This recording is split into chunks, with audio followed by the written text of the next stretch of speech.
dyan, saan nga ba nakarating ang 100 pesos natin for today's video?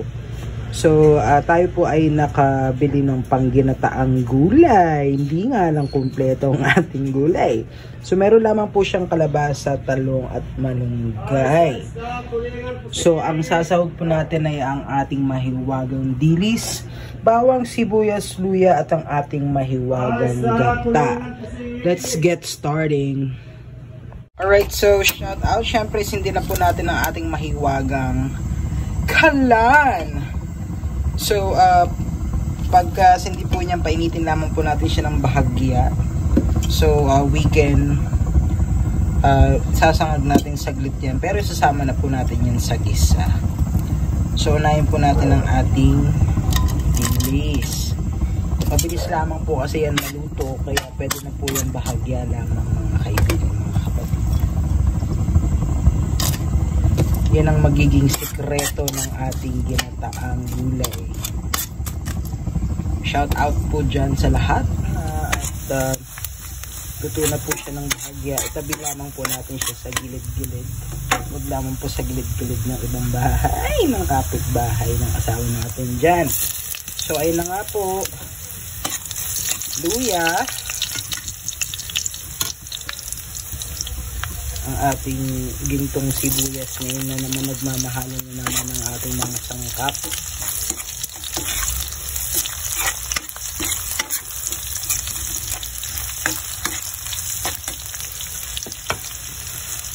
Ito ng ating bayan.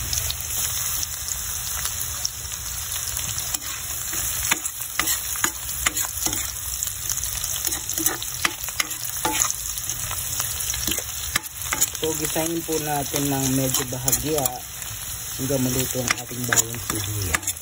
So, ayun na nga, medyo ginigisa natin. Ito, meron naman po tayo ditong tilapia on the side. So, hindi po yan kasama sa budget na 100 pesos. Prito po natin yan. So, ayan na nga.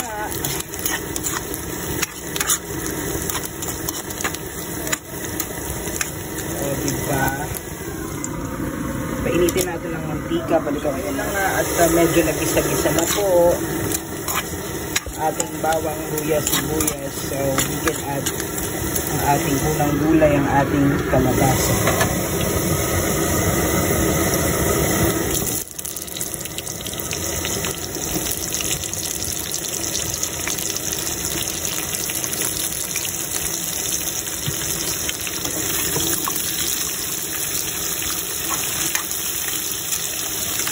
Ayan, mas masarap kasi pagsasama na natin sa isa yung ating mahiwagang patis.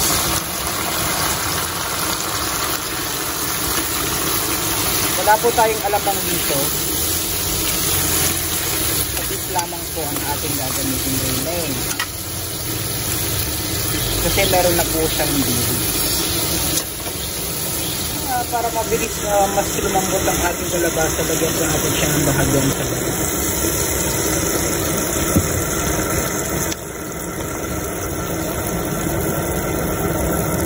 Natin yung mantika nito. Ay, pero na pa ito.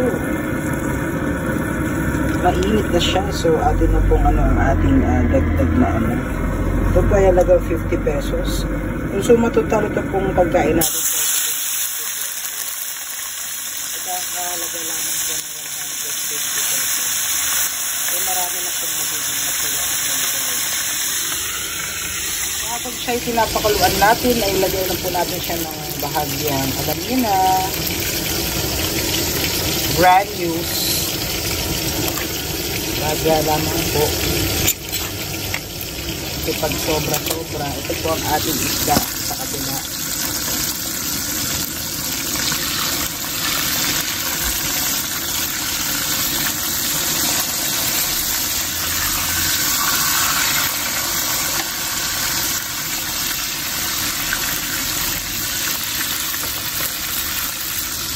Kuwantayin lamang natin lumambot ang ating kalabasa at itong ating isda ay malapit ng maluto na rin yan. Medyo luto-luto na ang ating kalabasa at ang ating isda. Medyo. Kasi medyo matigas ko naman ang talong. Sunod na po natin ang nahiwagan. Ayun.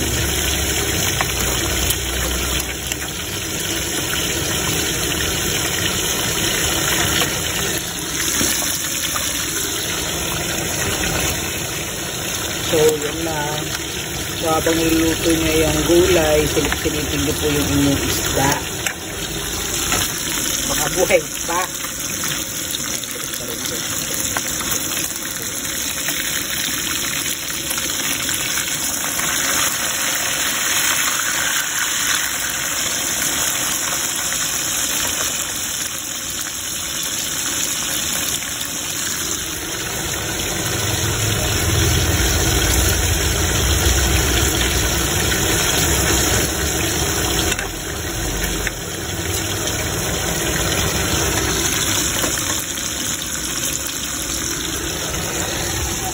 Luto ng ating gulay.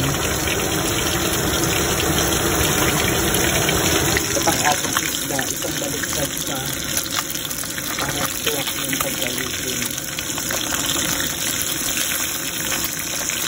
Malutong-lutong yan, ang sarap pa.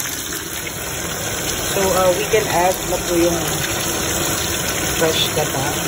Kung meron po kayo totoong gata, nasa inyo po yan. Sarap po yan. Tumutunog pa, ibig sabihin medyo malapit na din siyang maluto. Pero pag nawala na yung tunog niya, silipin nyo na, baka sunog na.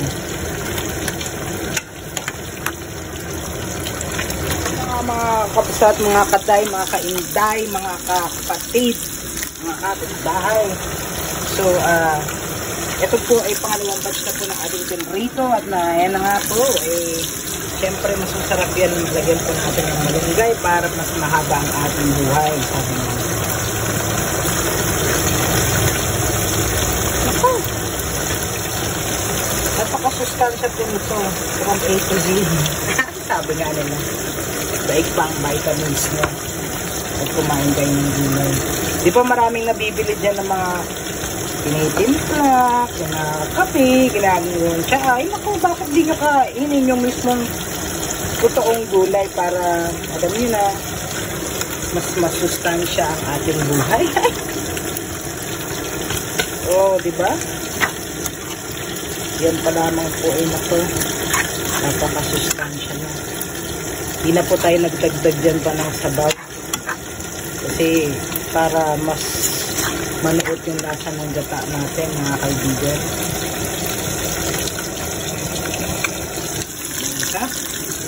Ngayon na nga po, sabay na maluluto ang ating isda at ang ating gata.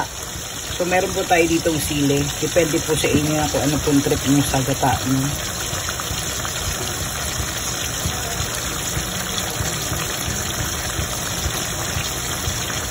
Siling pula. Diba?